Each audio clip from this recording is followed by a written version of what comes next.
Hi, I'm Nathan with this week's Science and Tech News. Wacky weather may be on the horizon as El Niño returns. El Niño, which is Spanish for the boy, is characterized by warming temperatures around the Pacific Ocean near the equator, and the phenomenon can have global consequences. When this event occurred in the 1990s, the USA's west coast was bombarded with powerful storms, mudslides, and floods, which left thousands of individuals homeless. Now, climate scientists predict a Godzilla-level El Niño this fall. The tropical Pacific Ocean receives more sunlight than any other place on the Earth, and its surface water is warmed up by the bright rays. A constant stream of wind blowing from east to west normally pushes this heated pool toward Indonesia and Australia. During an El Niño event, however, the strong winds cease to blow and the warm water spills eastward toward the Americas. This consequently brings raging storms to the U.S. and the Gulf of Mexico, while Indonesia and Australia experience parching droughts. The phenomenon occurs every 3 to 7 years and is agitated by particularly warm weather. Drought-stricken California could certainly use the rainfall that El Niño would bring to the state.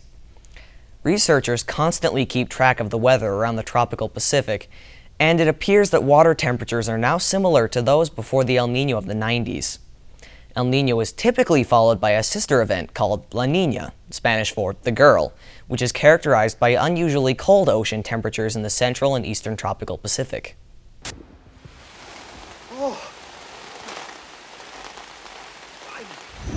From wacky weather to high-tech fashion, the wonderful world of wearables is on the rise. That means more smart watches, smart shirts, and yes, even smarty pants. Drying mode on. Check drying. In fact, phones and computers are being integrated into clothing at such record rates that it's causing trouble for teachers who can't catch kids using them in class.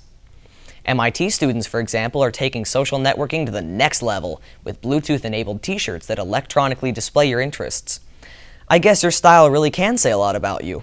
The high-tech shirt uses thermochromatic ink, meaning its colors react to temperature, and it has a thin circuit layer under the fabric. By syncing up with your phone, it can display letters to show off your interests, and it also communicates with other wearers in the room. While futuristic t-shirts might take a while to catch on in the growing wearables market, smartwatches like Apple Watch are already here, offering everything from apps to heartbeat monitors on your wrist. Ever since PebbleTime's smartwatch broke the all-time crowdfunding record on Kickstarter earlier this year, it's been giving Apple Watch a serious run for its money. PebbleTime raised over $20.3 million, passing up the previous record of $13.3 million earned by the Coolest Cooler Drink Cooler. The company has already shipped over 1 million smartwatches, but competition is growing fierce with companies like Samsung, LG, Microsoft, and Motorola.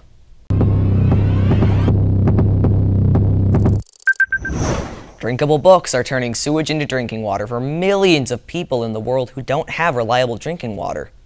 See, about 360 million people in sub-Saharan Africa don't have access to safe drinking water. Fortunately, those numbers may soon fall, thanks to a project unveiled by the American Chemical Society. They've created a book on water safety that can literally be used to physically filter water. Trial studies were conducted at 25 contaminated water sites in countries ranging from Haiti to Bangladesh, where the book was able to eliminate more than 99% of bacteria. Basically, the pages have tiny silver and copper nanoparticles, and just one page can cleanse up to 26 gallons of water. That means an entire book can provide 4 years of drinking water for a person.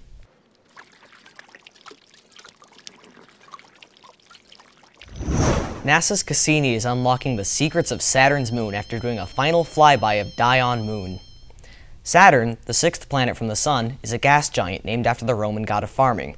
You might recognize the planet by its famous icy rings, but did you know that Saturn has 62 moons? Some are as small as 1 kilometer across, while others like Titan are bigger than the planet Mercury.